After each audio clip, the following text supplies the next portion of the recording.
About 11 years ago, decided that I could no longer hurt animals. That was my thing. And at that time, being in Hollywood, people were saying, that I had to lose weight and all this annoying stuff. And at that time, I was very rebellious. So the idea of being healthy was a no-no. I didn't want to be healthy. Nobody talked to me about being healthy. If I lose my career, that's fine. I don't want to know anything about this. So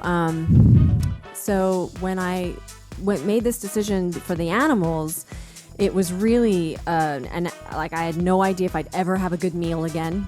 I had no idea if I'd be healthy. I just thought this is what I have to do in order to look at myself in the mirror, knowing that I loved animals so much. Well, certainly when I chose to become vegetarian and then vegan, I wasn't a talented chef at that point. I made plenty of things that sucked. And to be honest, I still throw out a terrible meal every once in a while. It happens, That's part of trying to get great at something. You have to be willing to fail at it miserably for years and years. But for me, the reasons for my becoming vegan were always very ethically based. And I think the people who struggle with it are choosing to be vegan maybe for health reasons or some other dietary concern. For me, I became really aware of the suffering that animals endured to be part of the food production system, and it didn't feel like it was worth it anymore. So I know what you're probably thinking, and many people actually think this.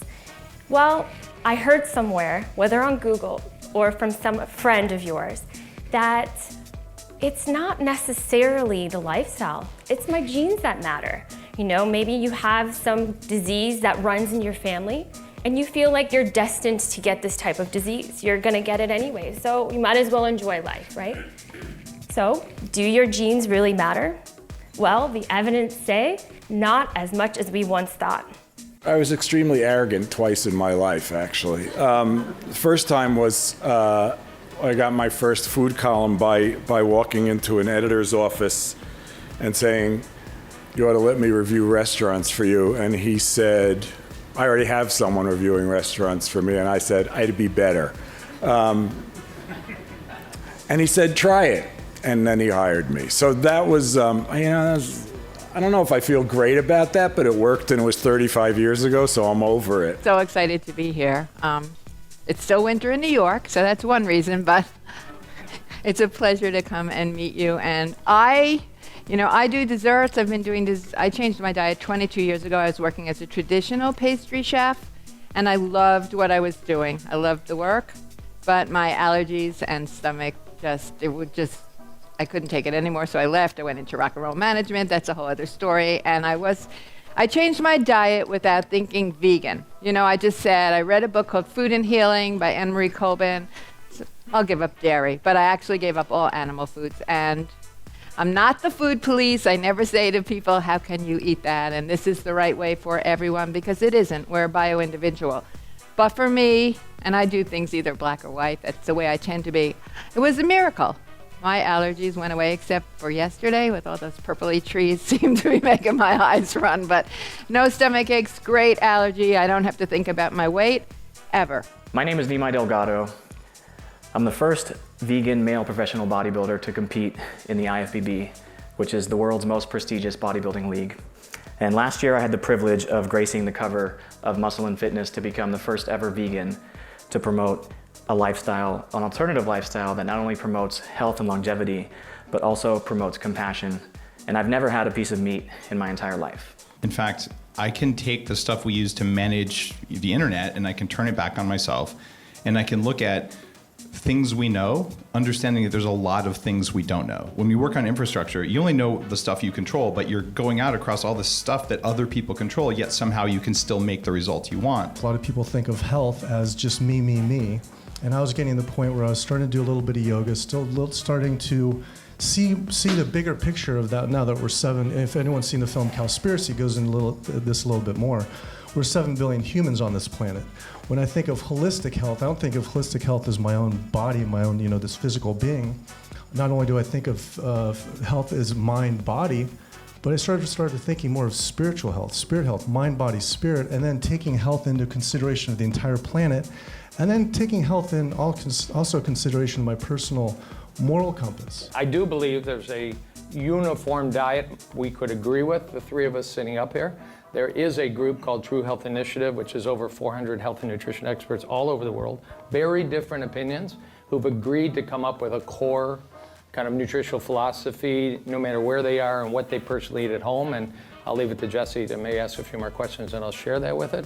Unfortunately, conditions on free-range farms are very similar. So technically it means the animals must have access to the outdoors, but there are no real enforced specifications for what that means. And there are a lot of loopholes as well that let farms get away with keeping their animals confined by the tens of thousands inside of these sheds.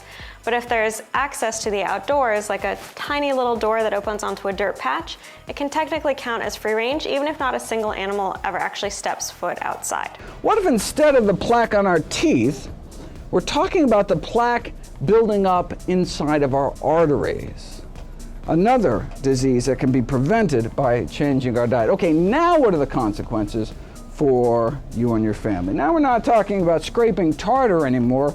We're talking about life and death. Right? Rise of veganism has been completely disproportionate over the years that I've been vegan.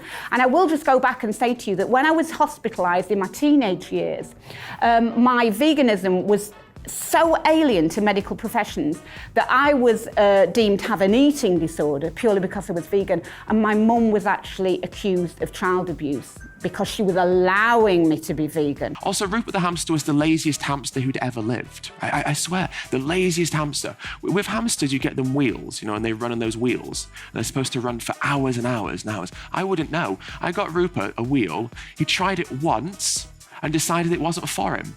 And so for the next 2.5 years, he didn't touch it once.